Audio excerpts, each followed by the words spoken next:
पार्थाय प्रतिबोधितां भगवता नारायणेन स्वयं व्यासेन ग्रथितां पुराणमुनिना मध्ये महाभारतम् अद्वैतामृतवर्षिणीं भगवतीम् अष्टादशाध्यायिनीम् अम्ब त्वामनुसन्दधामि भगवद्गीते भवद्वेषिणीम्। अथ पञ्चमोऽध्यायः कर्मसन्न्यासयोगः। अर्जुन उवाच सन्न्यासं कर्मणां कृष्ण पुनर्योगं च शंससि यच्छ्रेययेतयोरेकं तन्मे ब्रूहि सुनिश्चितम्। श्रीभगवानुवाच सन्न्यासः कर्मयोगश्च निःश्रेयसकरावुभौ तयोस्तु कर्मसन्न्यासात् कर्मयोगो विशिष्यते। ज्ञेयः स नित्यसन्न्यासी यो न द्वेष्टि न काङ्क्षति निर्द्वन्द्वो हि महाबाहो सुखं बन्धात् प्रमुच्यते।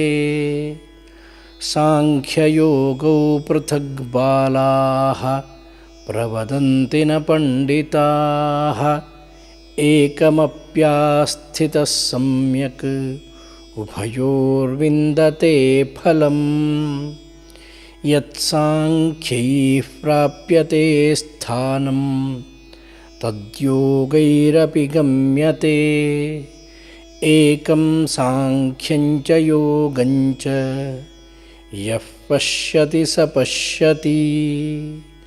सन्न्यासस्तु महाबाहो दुःखमाप्तुमयोगतः योगयुक्तो मुनिर्ब्रह्मा न चिरेणाधिगच्छति।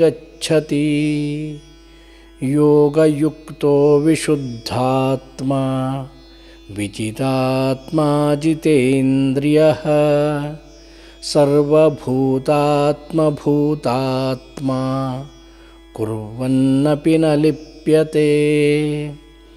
नैव किञ्चित् करोमीति युक्तो मन्येत तत्त्ववित्। पश्यन् शृण्वन् स्पृशन् जिघ्रन् अश्नन् गच्छन् स्वपन् श्वसन् प्रलपन् विसृजन् गृह्णन् उन्मिषन् निमिषन्नपि। इन्द्रियाणीन्द्रियार्थेषु वर्तन्त इति धारयन् ब्रह्मण्याधाय कर्माणि सङ्गं त्यक्त्वा करोति यः लिप्यते न स पापेन पद्मपत्रमिवाम्भसा।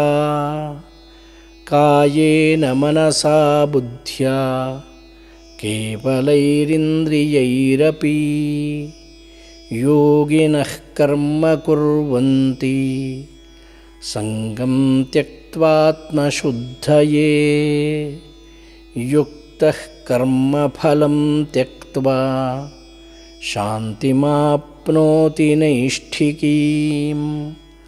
अयुक्तः कामकारेण फले सक्तो निबध्यते। सर्वकर्माणि मनसा सन्न्यस्यास्ते सुखं वशी। नवद्वारे पुरे देहि नैव कुर्वन्न कारयन्। न कर्तृत्वं न कर्माणि लोकस्य सृजति प्रभुः न कर्मफलसंयोगं स्वभावस्तु प्रवर्तते नादत्ते कस्यचित् पापं न चैव सुकृतं विभुः अज्ञानेनावृतं ज्ञानं तेन मुह्यन्ति जन्तवः ज्ञानेन तु तदज्ञानं येषां नाशितमात्मनः तेषामादित्यवज्ञानं प्रकाशयति तत्परं तद्बुद्धयस्तदात्मानः तन्निष्ठास्तत्परायणाः गच्छन्त्यपुनरावृत्तिं ज्ञाननिर्धूतकल्मषाः विद्याविनयसम्पन्ने ब्राह्मणे गविहस्तिनि शुनि चैव श्वपाके च पण्डिताः समदर्शिनः इहैव तैर्जितः सर्गो येषां साम्ये स्थितं मनः निर्दोषं हि समं ब्रह्म तस्माद् ब्रह्मणि ते स्थिताः न प्रहर्ष्येत् प्रियं प्राप्य नोद्विजेत् प्राप्य चाप्रियं स्थिरबुद्धिरसम्मूढो ब्रह्मविद्ब्रह्मणि स्थितः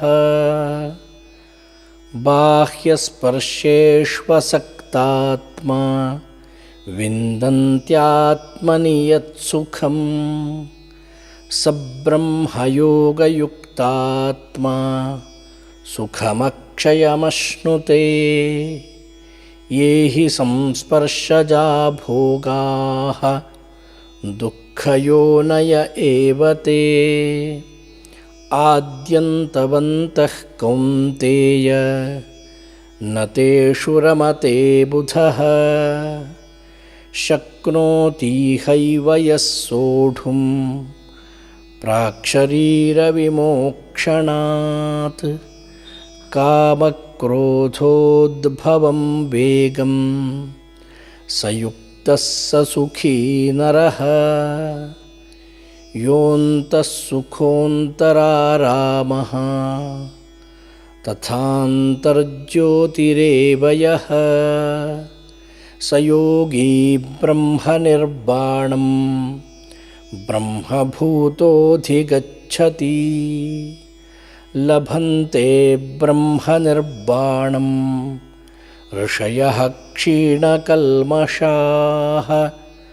छिन्नद्वैधायतात्मानः सर्वभूतहिते रताः कामक्रोधवियुक्तानां यतीनां यतचेतसाम् अभितो ब्रह्मनिर्वाणं वर्तते विदितात्मनाम् स्पर्शान् कृत्वा बहिर्बाह्यान् चक्षुश्चैवान्तरे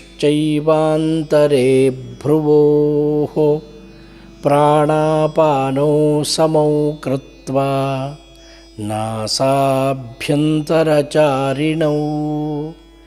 यतेन्द्रियमनोबुद्धिः मुनिर्मोक्षपरायणः विगतेच्छाभयक्रोधो यः सदा मुक्त एव सः भोक्तारं यज्ञतपसां सर्वलोकमहेश्वरं सुहृदं सर्वभूतानां ज्ञात्वा मां शान्तिमृच्छति। ॐ तत्सदिति श्रीमद्भगवद्गीतासु उपनिषत्सु ब्रह्मविद्यायां योगशास्त्रे श्रीकृष्णार्जुनसंवादे कर्मसन्न्यासयोगो नाम पञ्चमोऽध्यायः।